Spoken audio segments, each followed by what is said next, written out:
Ladies and gentlemen, my name is Shocky Woodward, and I am joined by Trever Aeon, the boss, Hello. the man, the legend, you know.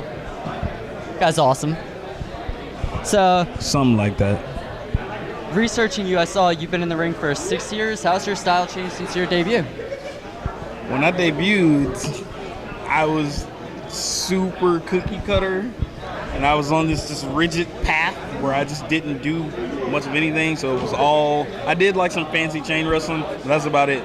I have like a boxing background, and I didn't use any of that until about a couple, maybe 2 years ago. So now I'm more smash mouth, more knocking people out, combined with like the technical and the digit manipulation, which is a big deal to me. And I've gotten so much stronger since I started. So I started adding suplexes in, but all of that's really more the past couple years. So I went from doing not really much of anything except roll-ups and technical wrestling to turning that into really dirty fighting and throwing people across the room. Then he's got some strong legs, too. Yeah, people thought I couldn't kick. And my tag partner, my tag partner doesn't live close to me, but we're like in sync. His name's Eric Silva. He still lives in Georgia, but I started kicking because I was like, you're shorter than me and have way bigger legs, but you kick like a ninja. So I didn't tell anybody this, but I can totally kick. I'm gonna start kicking too, and here we are. So what motivates you to keep pushing yourself harder, even if you're at a time of weakness?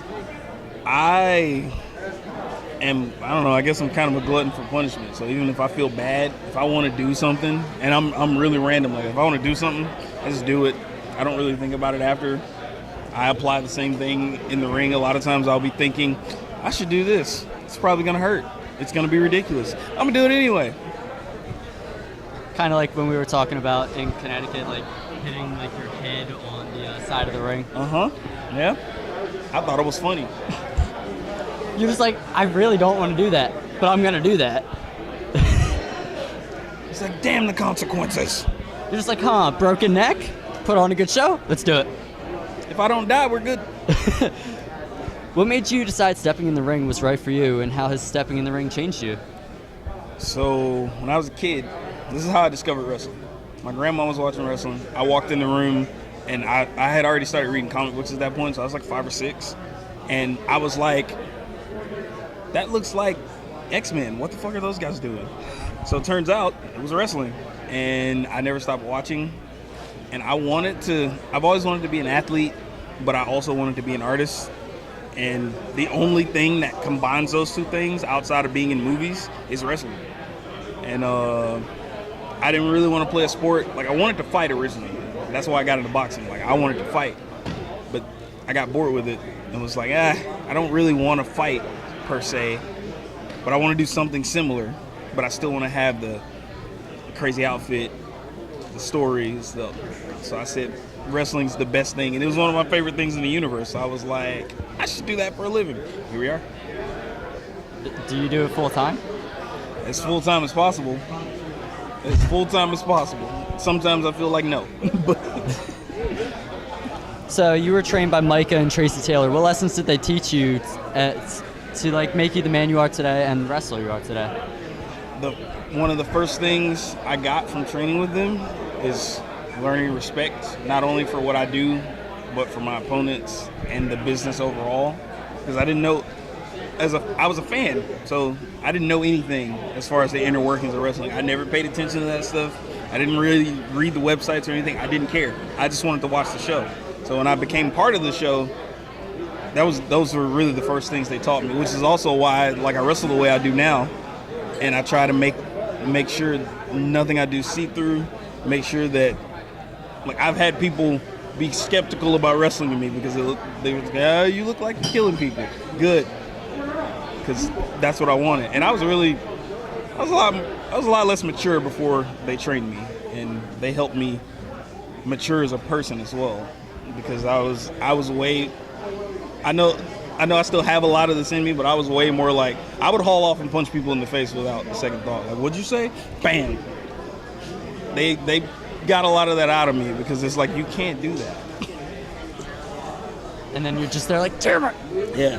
It's like, oh yeah, you need to calm down and not be so hot-headed and not be ready to like snap all the time. So I'm glad they did, because I needed that.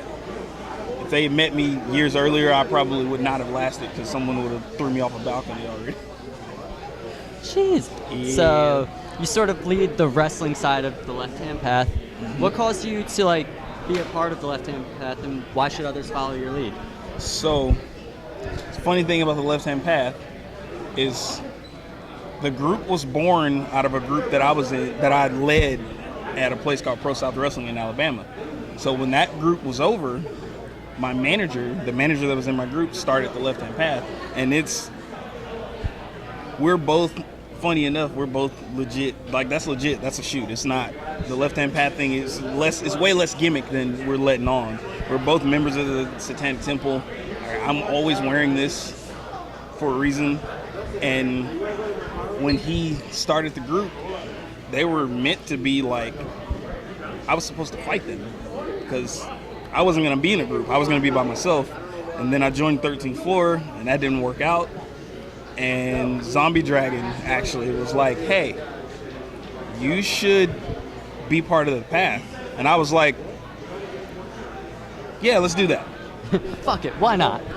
Yeah, because I'm like, okay, it's really, like, that's a real thing. It's my real thing. It makes zero sense for me not to be with you guys. And it just so happened that my best friends were in the group. So it worked out really good. So what makes Trever Aeon Trever Aeon? Like, what would you say defines who you are? Trever Aeon is a walking bad attitude who gets a kick out of pain and a kick out of fighting. And he likes creepy stuff. That's my whole MO. I like creepy stuff and I like to fight. I'm very I say I'm very simple, but I guess it's really not, because I'm also like a goth dude who grew up in the hood. So those two things That seems so contradicting. they mesh very, very well, oddly enough. So you can, if you get in my car, you might be listening to DMX. You also might be listening to The Cure, or Nine Inch Nails, or Talib Kweli. That's how I'm. That range, though. Yeah, it's crazy, right?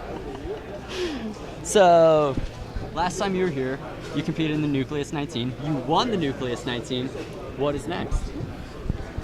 What I want to do is, since I'm a champion for Wrestlers Lab, I want to make as many people aware that I'm champion and that aware that brand is possible. Since I'm one of their representatives, I want to take it and take it and bring those people here.